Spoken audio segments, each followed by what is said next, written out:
Hi hello welcome to our channel. నేను మీ సిరి. ఈరోజు మనం చెప్పుకోబోయే కథ ఇష్టమైన సకుడ పార్ట్ 48. ఇక ఆలస్యం చేయకుండా కథలోకి వెళ్ళిపోదాం. ఏంటి అంత కోపంగా ఉన్నావు? ఎవరు అంటూ ఆదిత్యని వెనక నుంచి కౌగిలించుకుంది వర్ష. నథింగ్ అంటూ అయిపోయిందా నీ ఆఫీస్ అని అడిగాడు ఆమె వైపుకు తిరుగుతూ. "మ్మ్, ఫస్టే కదా, వర్క్ ఏం లేదు భుజాలు కదిలించింది. అదేంటి అప్పుడే వచ్చావు అని అడిగింది స్కార్ఫ్ తీసి పక్కన పెట్టేస్తూ. పనేముంది వర్షు, చేసేవాళ్ళు చాలామందే ఉన్నారు, మనం మెయింటైన్ చేస్తే చాలు అని ఆదిత్య నవ్వుతూ అన్నాడు. ఎంతైనా నీకు డబ్బు ఉందని పొగరు ఆదిత్య, జుట్టు ముడిపెట్టుకుంటూ చెప్పింది వర్ష. అందంగా ఉన్నావని నీకు పొగరు అని నేను ఎప్పుడైనా అన్నానా? నువ్వు అండవ ఏం బాగోలేదు ఆమె దగ్గరికి నడుస్తూ అన్నాడు ఆదిత్య.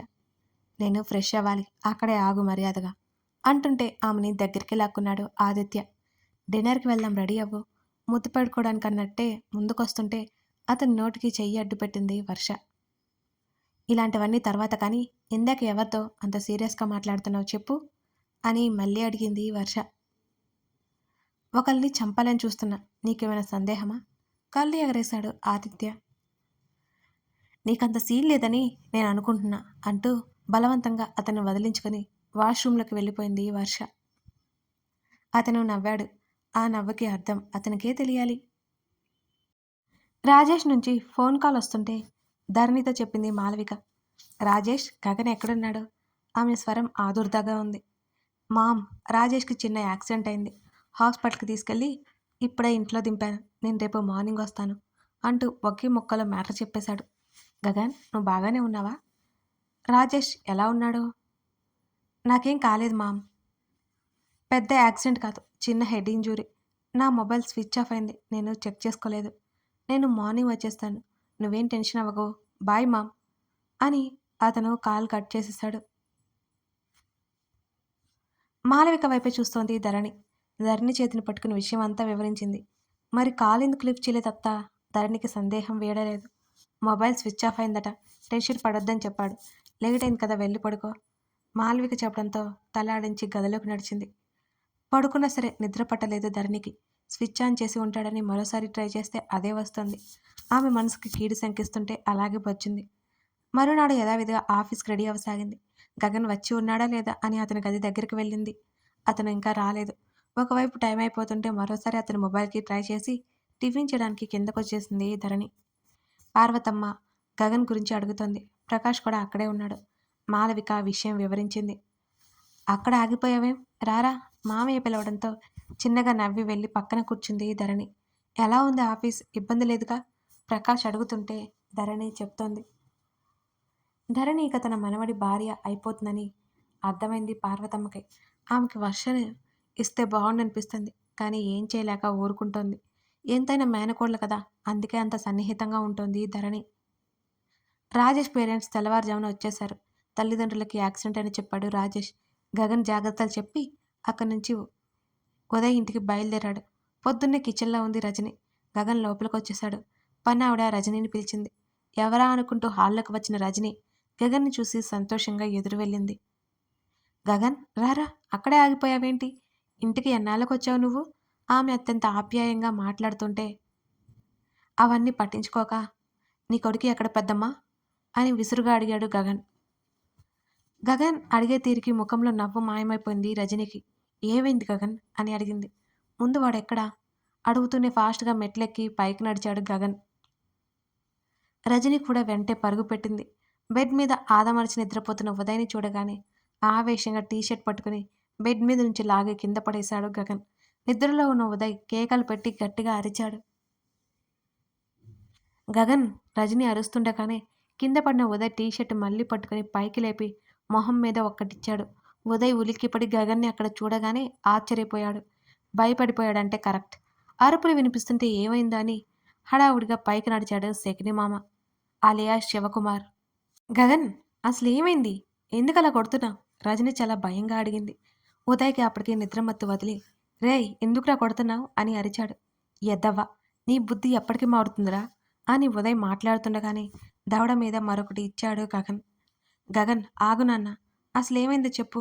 కొడుకుని అలా కొడుతుంటే చూడలేక గగన్ చేతులు పట్టుకుని ఆపడానికి ప్రయత్నం చేసింది రజని.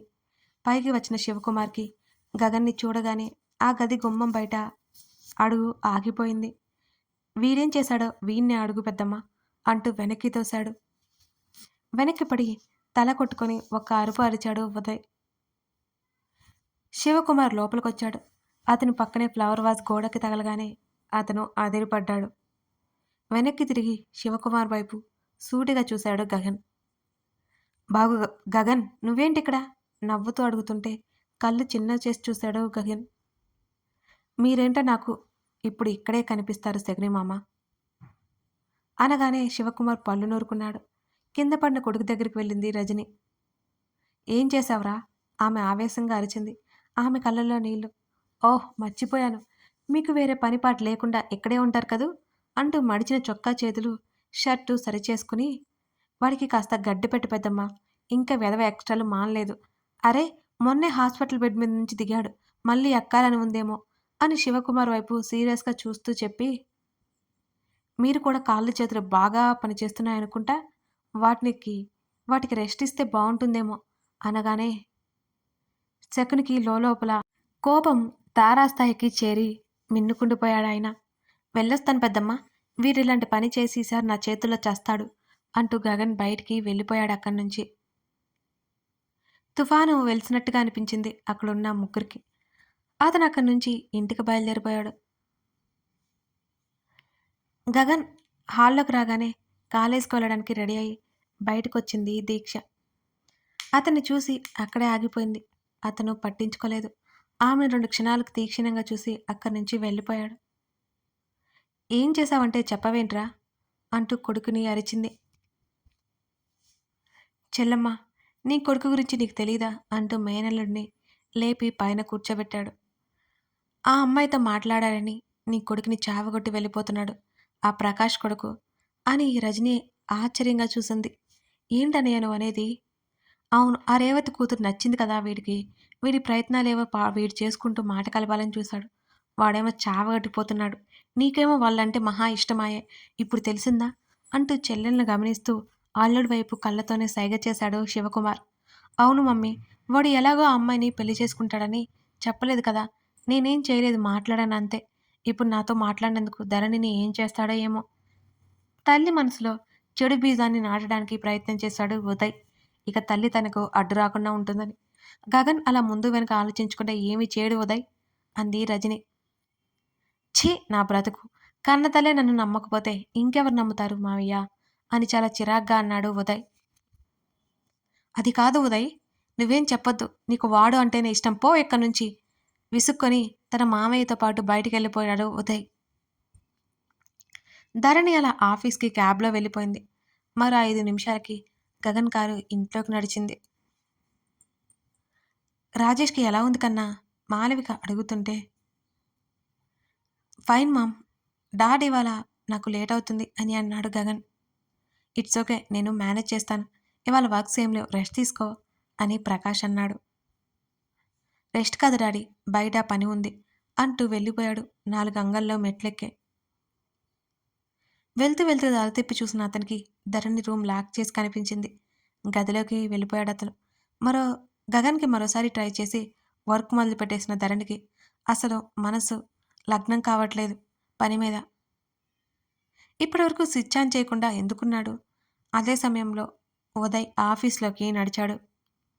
ఎవరూ చూడకుండా అతను క్యాబిన్లోకి వెళ్ళిపోయాడు ఉదయ్. ఉదయ్ వచ్చిన సంగతి ఎవరికీ తెలియదు. ధరణి అయితే అతన్ని చూడలేదు. గగన్ తనని కుట్టినందుకు కానీ ధరణి మీద ఆ కోపం తీర్చుకోవాలనిపిస్తోంది ఉదయ్కి.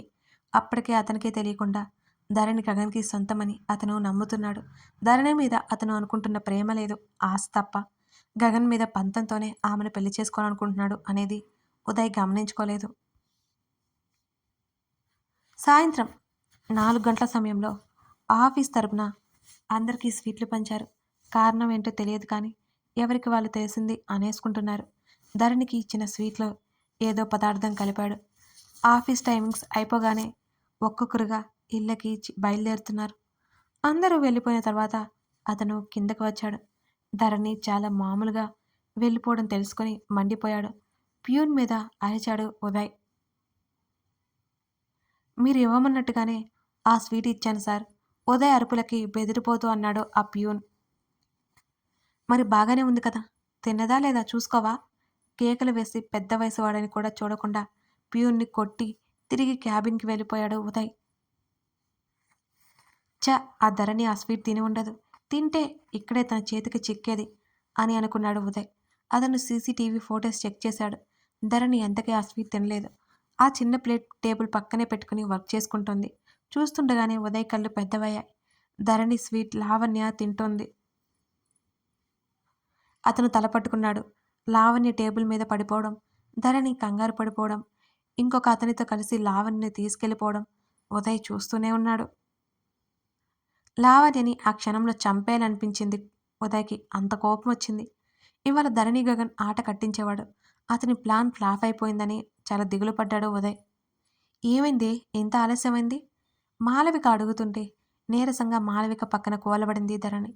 ఈరోజు ఏదో సెలబ్రేషన్ అంటూ ఆఫీస్లో అందరికీ స్వీట్ పంచారత్త. నా ఫ్రెండ్ ఒక అమ్మాయికి ఫుడ్ పాయిజన్ అయిందట. కళ్ళు తిరిగి పడిపోయింది. తర్వాత వాంతులు అవుతూనే ఉన్నాయి. భయం వేసి ఆ అమ్మాయిని హాస్పిటల్కి తీసుకెళ్ళి మళ్ళీ ఇంటి దగ్గర డ్రాప్ చేసి వచ్చాం. అందుకే బాగా లేట్ అయిపోయింది అని తన అత్త భుజం మీద వాలుతూ చెప్పింది ధరణి. చిచి, ఏం ఆఫీస్ తల్లి మీది? అసలు ఫుడ్స్ ఎప్పుడవో ఉంటాయి. చీప్ క్వాలిటీ అని ఏదో తెచ్చి ఉంటారు. ఇంతకీ నీకు బాగానే ఉంది కదా అని మాలవిక అడిగింది. నేను స్వీట్స్ తిననుగా, అందుకే తినలేదు. నాది కూడా ఆ అమ్మాయే తినేసింది. ఎక్కువగా తినడం వల్ల ఇలా జరిగి ఉంటుంది. ధరణి మాటకి బ్రతికించావు అంది మాలవిక. మీ అబ్బాయి గారు వచ్చారా? ధరణి చాలా మామూలుగా అడిగినట్టే అడిగింది. ఇప్పుడే వచ్చాడే అంటూ, కాఫీ ఏమైనా తాగుతావా? నాకు అసలు వద్దు, చాలా చల్లగా జ్యూస్ కావాలి అంటూ గారంగా చెప్పింది ధరణి. నేనే స్వయంగా చేస్తాను, పంపిస్తాను, నువ్వు ఈలోపు ఫ్రెష్ అవ్వు అనగానే సరే అన్నట్టు తల ఊపి గదిలోకి వెళ్ళిపోయింది ధరణి. అప్పటికి రాత్రి అవడంతో స్నానం చేసి ఆమె రిలాక్స్ అయింది. తలుపు కొట్టిన శబ్దం రావడంతో ధరణి బయటకొచ్చింది. పనమ్మాయి 2 గ్లాసులు పట్టుకుని వచ్చింది అక్కడికి. మీకు సార్కి ఇవ్వమన్నారమ్మా అని అనగానే ఆ ట్రే తీసుకొని నేను ఇస్తానులే, నువ్వు వెళ్ళు అని చెప్పింది ధరణి. ఆ అమ్మాయి సరే అన్నట్టు తల ఊపి వెళ్ళిపోయింది. గగన్ గది దగ్గరికి వెళ్ళి ఒక చేత్తో జాగ్రత్తగా ట్రే పట్టుకొని తలుపు కొట్టింది. కమిన్ అన్నాడతను. అతని గొంతు వినగానే ప్రాణం లేచి వచ్చినట్లయింది ధరణికి. నెమ్మదిగా భుజంతో తలుపు నెట్టి ఆమె గది లోపలికి నడిచింది. అతని ఎదురుగా 3 మొబైల్లు ఉన్నాయి. ఒకటి పగిలిపోయింది, ఒకటి ఇప్పుడే వచ్చినట్టు కొత్తగా ఉంది, మరొకటి అతను సెకండరీ మొబైల్ ఉంది. జ్యూస్ అతను తల ఎత్తి చూడకపోవడంతో పిలిచింది ధరణి. అక్కడ పెట్టు, సిమ్ చేంజ్ చేస్తూ చెప్పాడు అతను. ధరణి అలాగే పట్టుకుని నిలబడింది. అతను అన్నీ సెట్ చేసుకుని పగిలిన ఫోన్ పక్కన పెట్టేశాడు. ఆమె దగ్గరికి నడిచాడు. ఆ ట్రే తీసి పట్టుకోపోతుంటే గ్లాస్ అంటూ కళ్ళతోనే చూపించింది ధరణి. ఆ ట్రే లాక్కుని పక్కన పడేసి అదే పక్కన పెట్టేసి ఆమె ముంజేయి పట్టి దగ్గరికి లాక్కున్నాడు గగన్. ఎదురుగా ఉంటేనే ఇవన్నీ, లేకపోతే గుర్తు కూడా ఉండను ధరణి కినుకుగా అనుకుంది. పైకైతే అనే ధైర్యం లేదు ధరణికి. కథ కొనసాగుతోంది. ఇంతకీ మన ధరణి ఇప్పుడు ఏం మాట్లాడబోతోంది గగన్తో తెలుసుకోవాలి అంటే తర్వాత భాగం మీరు చూడాల్సిందే. కథ నచ్చితే లైక్ చేసి మీకేమనిపించిందో కామెంట్ చేయడం మర్చిపోకండి. మరిన్ని వీడియోస్ కోసం మన ఛానల్ని సబ్స్క్రైబ్ చేసుకొని మిగతా కథలను కూడా ఒకసారి చూడండి. Thank you for watching this video.